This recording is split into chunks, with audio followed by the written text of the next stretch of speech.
মানুষের জীবনের সবচেয়ে গুরুত্বপূর্ণ প্রশ্নগুলোর একটি আমাদের শেষ পরিণতি কি হবে। আমি কি জান্নাতের অধিবাসী হব নাকি জাহান্নামের? ইসলাম এ বিষয়ে শুধু আশার বাণীই দেয় না, বরং গভীর সতর্কবার্তাও দেয়। সহিহ মুসলিমে বর্ণিত একটি প্রসিদ্ধ হাদিসে হজরত আবদুল্লাহ ইবনে মাসুদ রাদিয়াল্লাহু তাআলা আনহু থেকে বর্ণিত হয়েছে যে রাসূল সাল্লাল্লাহু আলাইহি ওয়াসাল্লাম মানুষের সৃষ্টি এবং তার শেষ পরিণতি সম্পর্কে অত্যন্ত গুরুত্বপূর্ণ একটি বিষয় তুলে ধরেছেন। হাদিসে বলা হয়েছে, মানুষের সৃষ্টি মায়ের গর্ভে ধাপে ধাপে সম্পন্ন হয়। প্রথম 40 দিন শুক্রবিন্দু, পরবর্তী 40 দিন রক্তপিণ্ড, এরপর আরও 40 দিন মাংসপিণ্ডের আকারে থাকে। তারপর আল্লাহ একজন ফেরেশতাকে পাঠান। সেই ফেরেশতা আল্লাহর নির্দেশে শিশুর মধ্যে রুহু ফুঁকে দেন এবং 4টি বিষয় লিখে দেন: তার রিজিক, তার মৃত্যুর সময়, তার আমল এবং সে সৌভাগ্যবান হবে নাকি দুর্ভাগ্যবান। এরপর রাসূল সাল্লাল্লাহু আলাইহি ওয়াসাল্লাম এমন একটি বিষয় বলেন যা প্রত্যেক মুমিনের হৃদয়ে ভয় ও আশা দুটোই সৃষ্টি করে। তিনি বলেন, এমনও হতে পারে যে একজন মানুষ সারা জীবনে জান্নাতীদের মতো আমল করেছে বলে মানুষের কাছে মনে হয়, এমনকি তার এবং জান্নাতের মধ্যে এক হাতেরও কম দূরত্ব থাকে। কিন্তু শেষ মুহূর্তে তার কর্ম পরিবর্তিত হয়ে যায় এবং সে এমন কাজ করতে শুরু করে যা তাকে জাহান্নামের দিকে নিয়ে যায়, ফলে তার পরিণতি হয় জাহান্নামে।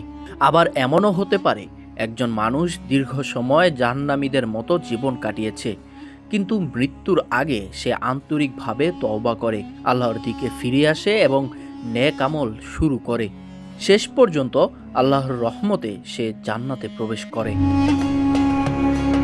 তবে এই হাদিসের অর্থ নিয়ে ইসলামী আলেমরা গুরুত্বপূর্ণ ব্যাখ্যা দিয়েছেন। তারা বলেন, এর অর্থ এই নয় যে আল্লাহ অন্যায়ভাবে কারো ভাগ্য পরিবর্তন করেন, বরং অনেক সময় একজন মানুষের বাহ্যিক আমল ভালো মনে হলেও তার অন্তরে রিয়া, অহংকার বা অন্য কোনো গোপন ত্রুটি থাকতে পারে। আবার যিনি পাপের মধ্যে ছিলেন, তিনি শেষ মুহূর্তে আন্তরিক তওবা ও ঈমানের সঙ্গে আল্লাহর কাছে ফিরে আসতে পারেন।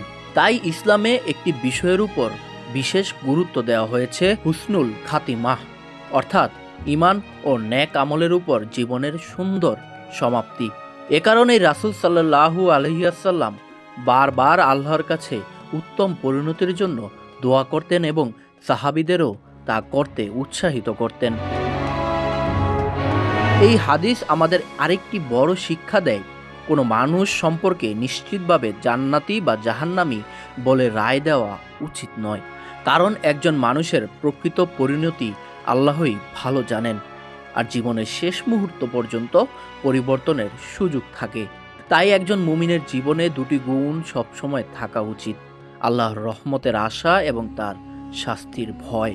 শুধু নিজের অতীত আমলের উপর ভরসা নয়, বরং প্রতিদিন নিজেকে সংশোধন করা, আন্তরিক তওবা করা এবং আল্লাহর সন্তুষ্টির জন্য কাজ করে যাওয়াই একজন মুসলিমের পথ। শেষ পর্যন্ত জান্নাত বা জাহান্নামের সিদ্ধান্ত মানুষের হাতে নয়, একমাত্র আল্লাহর হাতে। কিন্তু আল্লাহ আমাদের সৎ পথ বেছে নেওয়ার সুযোগ দিয়েছেন, তাই জীবনের শেষ নিঃশ্বাস পর্যন্ত ঈমান, নেক আমল এবং তওবার উপর অটল থাকাই একজন মুমিনের সবচেয়ে বড় লক্ষ্য হওয়া উচিত।